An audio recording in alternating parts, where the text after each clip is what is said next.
The Rush Hour with James Golden. Entertaining and informative on the Red Apple Podcast Network. Until the call of the House has been lifted. Do you have any sense that this is legal, their ability to hold you locked up in the Texas legislature? Even if it is legal, it's not right. It's not. I'm a grown woman. I represent just as many people as the speaker and all the other colleagues in this body.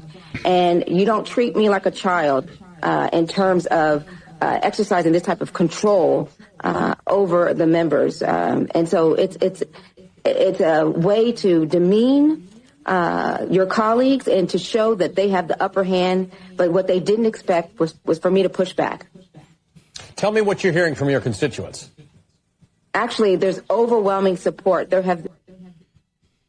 So I'm going to say this very clearly. This might get me banned or restriction, but this is bigger than that. So this is what I'm asking. Anyone in Texas that's against this, that's armed, get to the State House and demand the release of Nicole Collier. If they will not release her, then you know what? Shoot them dead because they're taking her hostage. This is against the law. This is an act of terrorism. Anyone trying to keep Nicole Collier from leaving the State House is a terrorist. They're an enemy of the state. They need to be shot dead. Be a good Samaritan. Put these terrorists down unless they agree to release her.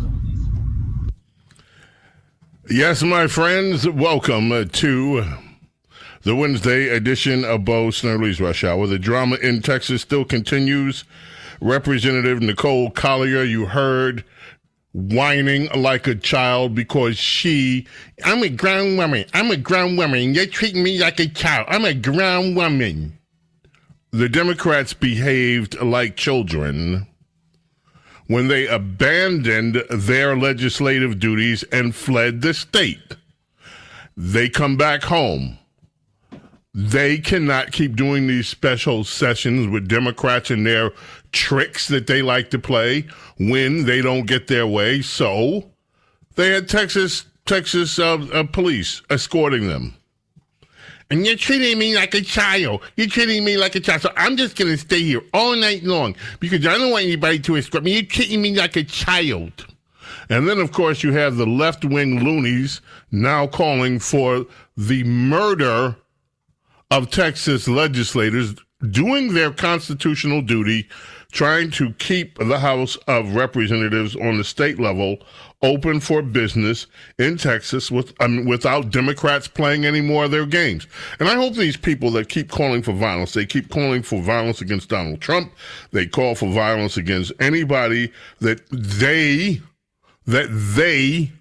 believe are their political opponents. And apparently a lot of these people never are held to account for these terroristic threats that they make, but they should be. So you have it happening on two different locales in the country. The Texas case still goes on, and of course, you have commentary coming in today. We have that Democrat representative on the schedule. It's a quick one. That LaMonica McIver woman that was pushing the ICE agent in New Jersey yes, that's cut 13, Carlos. LaMonica McIver, representative, who was arrested for interfering in ICE operations, as she should be when she laid hands on an ICE agent. And she heard the statement that Trump made about Washington, D.C., that it's Liberation Day for Washington, D.C., and this is what she had to say about that. When he says, it's Liberation Day and all of these things, those are, ways of him saying, it's white power, it's what I want to do. Those are racist remarks. His number one targets are cities that are led by Black mayors. That's right. His number one targets are cities right. that are sanctuary cities that, support immigration. So this is what you get from the so-called Black intelligentsia. It's all racist. He's picking sanctuary. Well, sanctuary cities are breaking the law, and this is how Democrats come to power, through sanctuary cities using illegal aliens to, of course, keep the population of these cities where the Democrats have more political power, more seats. And it is being exposed. And of course, it's racist. It's not racist when Joe Biden brings in 11 million people, many of them from these nations that people are now complaining about are the brown people. The brown people. So when you let 11 million people in, mostly brown people, then when it's time to deport them, oh, you're racist. But it's not racist when Democrats use these same population bases for their political power and for cheap labor. No, it's not racist, but it's racist when you take steps to actually enforce the law. Up in Boston, you've got this Michelle Wu who's out of control. Today, by the way, is the deadline for these states, all these blue sanctuary states, to respond to Pam Bondi, Department of Justice. What are you going to do? Are you going to continue to defy the federal laws, or are you going to finally come in line under federal government law? There's no even question about what is the right course of action here. There should be no question. Federal law under our system of government supersedes state and local laws. That's just the way it is. But no, won't do it. In California, the battle still wages on. There is a brave woman out there. Her name is Alexandra Macedo, and she has been asking these people direct questions, and you should hear them dancing around it on the way that they're trying to totally X out Republicans in California under Gavin Newsom's latest plan. Newsom, by the way, has decided he wants to pick on Dana Perino. And it's just one of the stupidest things. What he's trying to do is troll Donald Trump, mock Donald Trump, and he's calling Dana Perino a ding-dong. Dana Perino has more intelligence in her left finger than Gavin Newsom's whole body. I mean, come on. But and it's a silly clown show that he's pulling out there. And if you think, by the way, that I just criticize Republicans for silliness, I don't know what's going on with this business with Letitia James and this other guy, the New York Age, the bizarre stunt it's being called from a lawyer for the DOJ showing up outside of her house. I didn't get that. I just think that's silly and it shouldn't be. Why are you taking away the seriousness of this case with little stunts? I don't understand it. But the clown shows are distractions from what's really going on. Now, this case in California is really interesting. Let us visit that very quickly, Carlos, with cuts 7, 8, and 9. One of them is very long. We may not get to all of them. This is a state senator in California, Christopher Cal Baldwin, on the redistricting there, and he addresses Donald Trump's policy, the policy that is in place to try to eliminate the use of using illegal immigrants in the United States Census, which is a political trap. It is how Democrats are getting representation using non-citizens and diluting the power and influence of American citizens who vote. That's cut 7. Here is California State Senator Christopher Calabadon. To preserve redistricting in the future is to make sure that that doesn't become the case. If if a year from now, or a month from now, or if a week from now, if your cousin is kidnapped off the street, if UCLA closes down, if we announce that there won't be an election, if the census that we're relying on for the commission's next stab at redistricting doesn't include 1.5 million Californians in it, if we have no democracy left and we look back and said, if only we could have done something. Well, the nice thing about this is that we are in a time machine. We can do something. We know what is coming because it's in Project 2025. And the line there to pay attention to was this line that he just rattles off. If the next census doesn't include 1.5 million Californians, he's not talking about Californians. He's not talking about citizens of Californians. He's talking about citizens of other countries. He's talking about mostly citizens of Mexico, citizens of Guatemala, citizens of El Salvador, of Latin America, who have come illegally into California and are now counted in the census. So unless we count these 1.5 million Californians that are not Californians, they are illegal immigrants, then democracy is over. Democracy is, first of all, we're a representative republic, and illegal immigrants should not be counted in representational power in Congress. And that's right. If almost think of the audacity of these people. We have 1.5 million illegal immigrants in California. They all know it. But if somehow we say, okay, no more illegal immigrants are going to be counted to choose the way that we choose representation because they're here illegally, they are not citizens of the United States, then according to these guys, democracy falls flat. Let's take a break now. I want to leave some room on the other side to move into this redistricting effort in California. We got these are some buttes. James Golden and Snerdley, fastest hour in American media. Don't go away. The Rush Hour with James Golden on the Red Apple Podcast Network.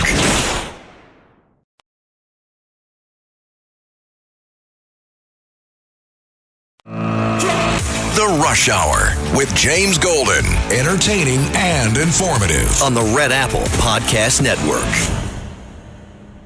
Another visit, my friends, into American culture. Let us visit Detroit for just one moment and eavesdrop on an interview. I'm doing another public interview with the Detroit Streetwalkers. I'm here with Baby D. Baby D, how you feeling? I'm pregnant. I see you keep moving your stomach, Baby D. You the one that got pregnant? That's why your face got fat? How many months you is, Baby D? About like 3 or 4. 3 or 4. Okay, so who's your baby daddy? You know your baby daddy is? Got me mad at me. He's 13. Huh? He's 13. Your baby daddy? Yeah. Are you serious? I know. The new culture in Detroit. Ladies and gentlemen, on this day, James Golden and Snerdley. Okay, I promised some California, and let's visit that for a quick minute. You know, they're making these maps, these new maps, wiping out Republicans. Here is GOP Congresswoman. She's in the California Assemblywoman Alexandra Macedo at a hearing with these Democrats that are doing the maps. That's cut 8. Carlos, here's how that went. Letting our voters see the maps and make the ultimate decision.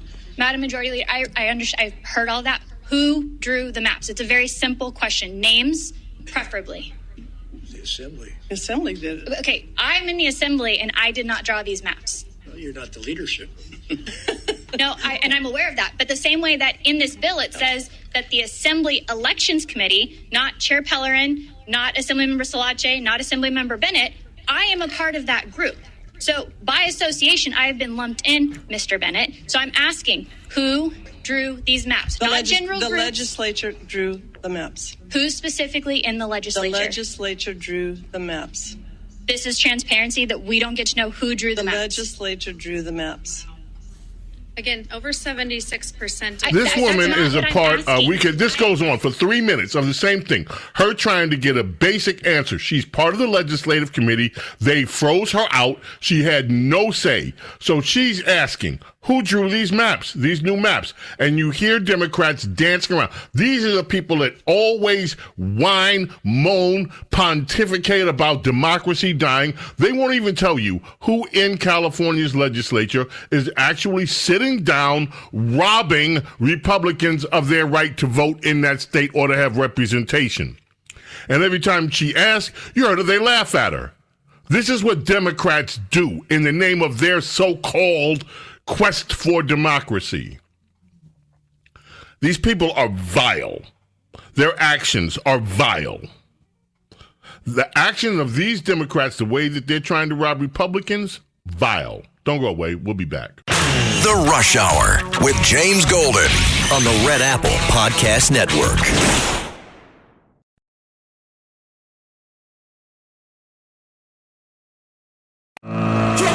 The Rush Hour with James Golden. Entertaining and informative on the Red Apple Podcast Network. I went into a lady's house for an inspection, and she said, I've had my voucher for 50 years. I made sure that I got my daughter on a voucher. I made sure I got my granddaughter on a voucher. I couldn't get my son on a voucher, so I told them that he had asthma. You can't prove asthma or migraines. She told me because she was telling me a way to scam the system. Because when I pull up in a 2013 Toyota Camry. There's usually a Lexus or BMW sitting in their yard. I look poor, okay? I look poor. And so many people tell me stuff to give me ideas to help me out so that I can get some money from the government. But y'all keep on thinking I don't know it, okay? And since every one of you are going to ask me, yes, I reported it. But if your caseworker likes you, you are pretty untouchable here. Like, they will give you ideas and help you do it. Yeah, it's a woman talking about, she's a Section 8 caseworker.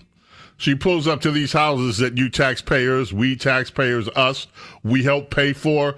BMWs, Lexus sitting outside. She's driving around in a beat-up old Toyota Camry. And they tell her, hey, we've been on this for generations. Here's how you scam, baby doll, here's how you scam the system.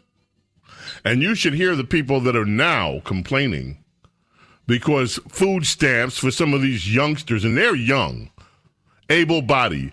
Some food stamps are being caught, some Section 8 being caught. There's a 2-year, what the Trump administration is trying to do, give you 2 years on Section 8, and that's it. James Golden, Snerdley. Okay, let me just get to some. You heard before the break. They're laughing at this woman, this GOP assemblywoman, elected by her representative. Who drew the maps? I'm on the committee that's supposed to draw them. You didn't tell me anything. They got together, back room, these Democrats drew maps. When she asked who drew the maps, they laugh at her. And they just dance around. Well, the legislature. Well, no, I'm asking who's specific. Well, the legislature. So contrast the way they answered her, laughing at her for asking who's drawing these California maps that will eliminate Republicans from having a voice, down to 6% representation for Republicans in a state where Republicans have 40% of the vote. They're being totally eliminated in California. And so the media asked the same question. A member of the media out there, local media, asked this Assembly Elections Chairperson, Gail Pellerin, the same question that the Assemblywoman asked, but listen to the difference in respect and tone when she's asked by the media. That's cut 9. Same question. Who drew these maps? Who exactly is responsible for the maps? Who do we tell California voters drew these? Well, so the maps have been posted on our website since 8 o'clock yesterday. The lines are very clear where people can go on and observe and see what we're doing. There are adjustments. Many counties and many districts are not getting touched at all. So, Madam Chair, I'm sorry. My question is, who is responsible for the maps specifically? Who do we let California voters know are responsible for the maps that they are being presented with? Yeah. I think it was a collaboration. There were several people involved. Who specifically? I don't have the full list right here with me, but we can certainly get that to you. But these maps are transparent. They're there for voters. But the names of the people. The names of the people, the organizations. I mean, Governor Gavin Newsom promised that no special interest or this would be transparent. This would not be done in a back room. We're definitely. So we're trying to ascertain in the very short amount of time that you have to deliberate this, who exactly are the maps responsible for? There's a lot happening very quickly, and the folks that were drawing the maps went back to the Independent Redistricting Commission's testimony and what they heard during the time. Okay, so you're hearing all this BS, but we'll get the names to you. We're not doing it. Who's drawing the maps? She's the chair of the committee, and she's pretending that she doesn't know who actually is drawing these maps in California. Also, the public has a right The public has a right to comment on it. And so we have a question from another California assemblyman in the same session where they were laughing at California Assembly person Alexandra Macedo. This is another California assemblyman trying to ask a question of these same Democrats. Cut 10, Carlos. When will the public comments be released to the members of the committee? That's not a question for me. That's up to the chair of the committee. So we're following the typical procedures for comments, and those will be they're public to our members, and then they will be made public after the bill is processed. So he wants to know, what about public stuff? We're following this. They're not going to tell you to after the vote is done. They're not going to show comments. These are the people that keep claiming that they're fighting for democracy. This is how one-party rule takes place in California. It's disgraceful. Now, let's turn to Stephen Miller and Michelle Wu. Don't have time for the full of Michelle Wu. She goes on and on for 3 minutes. First, Stephen Miller on Fox News with the sanctuary cities and the latest happening there. That's cut 4, Carlos. The Democrat Party is an extremist organization, Sean. It's not a political party in any normal sense of the word. A political party represents Americans. It represents law-abiding citizens. All you see all day long are crazy Democrats screeching on TV on behalf of foreign terrorists, hardened criminals, and violent illegal aliens. A political party exclusively dedicated to protecting terrorists, criminals, gangbangers, and murderers. That's what they become. These sanctuary city mayors, DOJ's been very clear. They had a deadline and they violated it. They had a deadline to comply with federal law and hand over the criminal illegal aliens in their custody, the child rapists, the child predators, the drug traffickers, the human traffickers. The sanctuary cities, like Boston, refused to turn over these menacing threats to public safety. And so now they face not only revocation of funds, not only the loss of taxpayer support, but also potential criminal charges for harboring and smuggling.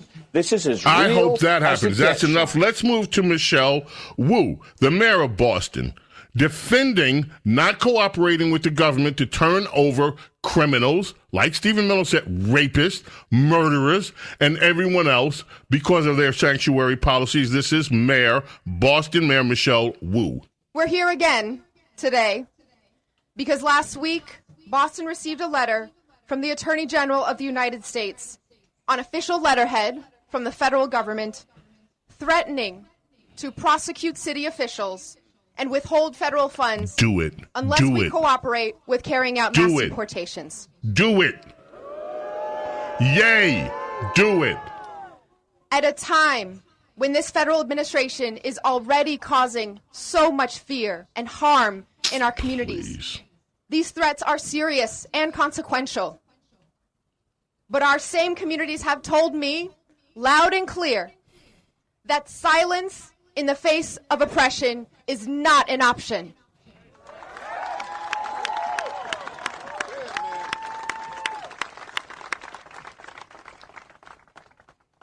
The U.S. Attorney General asked for a response by today. So here it is.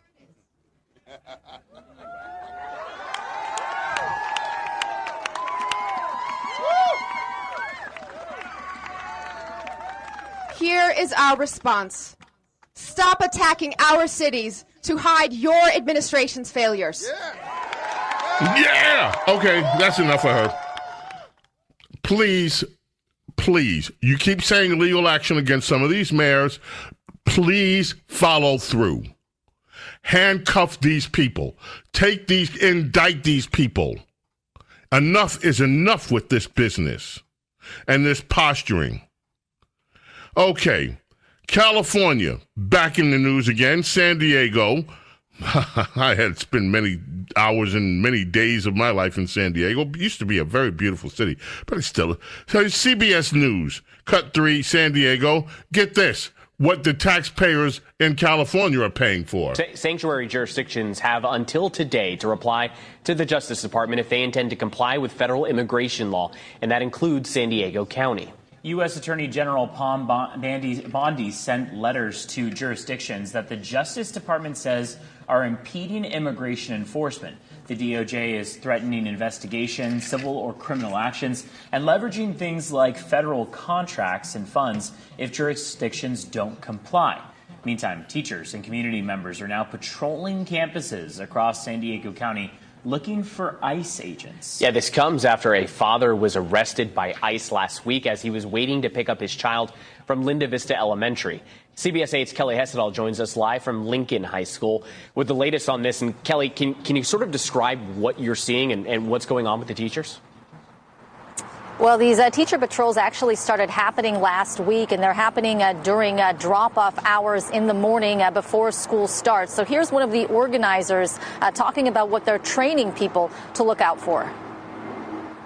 We urge the community to be vigilant and aware of what is normal, what they're used to seeing in their community, so that when something is out of place, right, when you see somebody, a car that you don't recognize, a car that's looking like, with very dark tinted windows, or they've been there, and so it just kind of brings that alertness. All right, so there you go. Enough. We got the gist. So taxpayers in California, your teachers whose salaries you pay, all the taxes they take from you to pay for schools, what are they doing? They're not teaching your kids. They're out patrolling for ICE. Patrolling to see whether they can thwart law enforcement from doing their jobs.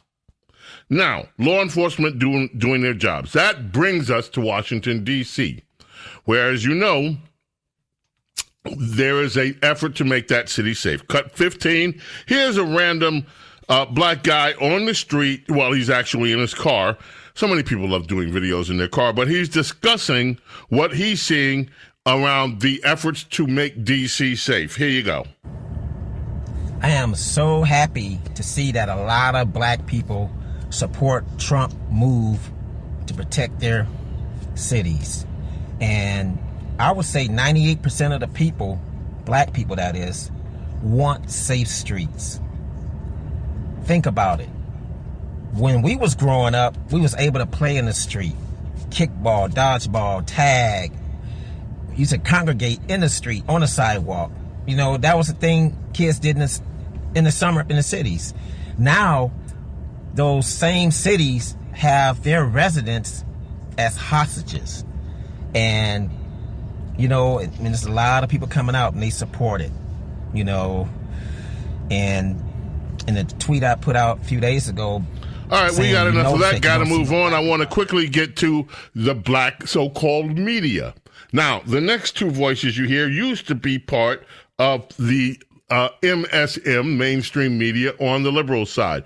Cut 18. Recognize this voice, ladies and gentlemen? Here we go. They are only arresting black and brown people in these white neighborhoods, though. In these fancy neighborhoods. Mostly white, not all white. But they're like, oh, you look Latino? Are you supposed to be here? Show me your identification. Really? Or just get on the ground, or they just tackle you. Federal officers detained tackle moped driver amid Trump D.C. police crackdown. 6 agents wearing police vests without clear identification. Other agencies detained a man they later identified as a Venezuelan national in Northwest Washington. They're saying this is a Venezuelan national. Why were they stopping him if the man is just out delivering food? Now, okay, thanks, Don. Thanks, Don. Whatever. We got Don. Might as well hit up Joy. That's 14. Don retired from, nice word, from CNN. And then here's his PMS NBC counterpart, who is also now retired from that network, Ms. Reed. The people who now no longer have to worry about competition to get into Harvard and Columbia and Yale, or to get the jobs they want, or the military appointments that they want, or the jobs in the Trump administration that they want. They don't have to worry about competition from black and brown people, because Stephen Miller and Donald Trump and Pete Hegseth from Fox and all the other people who are unqualified for their jobs are deleting all the blacks and the browns and making sure that they all get deported and locked up so that they don't have to compete and cannot compete with the people who, frankly, aren't qualified but have the right complexion for the connection when it comes to MAGA. Yeah, so you see, Trump is deleting all the black and brown people. These people. Since you mentioned Stephen Miller, if we have time, we're going to play some more Stephen Miller. James Golden, Snerdley, don't go away. If we have time, we're going to add a few more things in. The Rush Hour with James Golden on the Red Apple Podcast Network.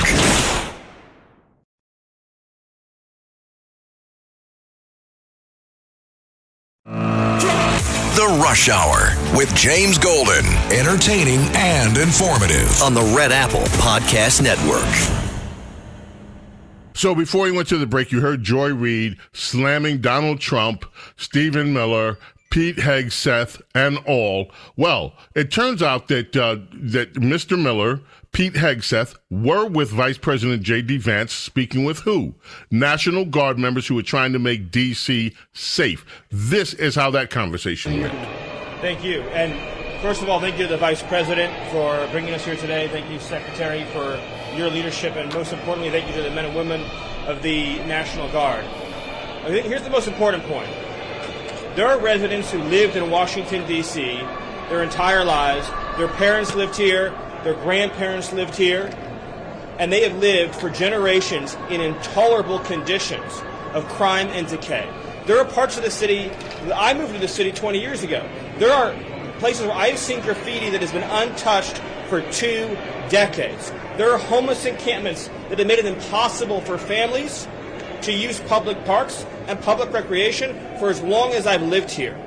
There are hundreds of residents of this city who are shot in street violence every single year, making it one of the most violent cities on planet Earth.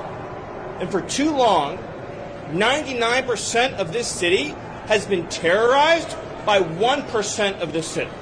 And the voices that you hear out there, those crazy communists, they have no roots. They have no connections to the city. They have no families they are raising in this city. They have no one that they are sending to school in this city. They have no jobs in this city. They have no connections to this community at all.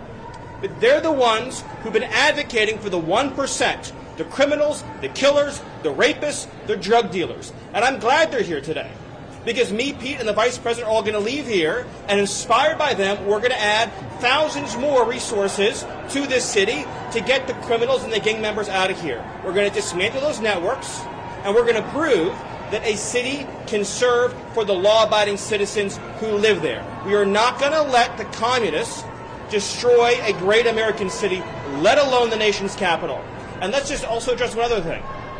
All these demonstrators that you've seen out here in recent days, all of these elderly white hippies, they're not part of the city and never have been.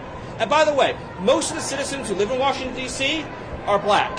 This is not a city that has had any safety for its black citizens for generations. And President Trump is the one who is fixing that with the support of the Metropolitan Police Department, the support of the National Guard, and our federal law enforcement officers. And that, my friend Stephen Miller, bringing down the hammer of truth. We're leaving you today with Chicago. That trombone that you hear in the background belongs to James Pankow. Oh my, so. James Pankow. The whole horn section of Chicago, just great. We got to go, though. May God bless, protect each and every single one of you, your families, your loved one. It's his birthday today, James Pankow. God willing, we are back tomorrow for the Thursday edition of Bo Snerdley's Rush Hour. Until then, my friends, I bid you adieu. Bye. Thanks for listening to Bo Snerdley's Rush Hour.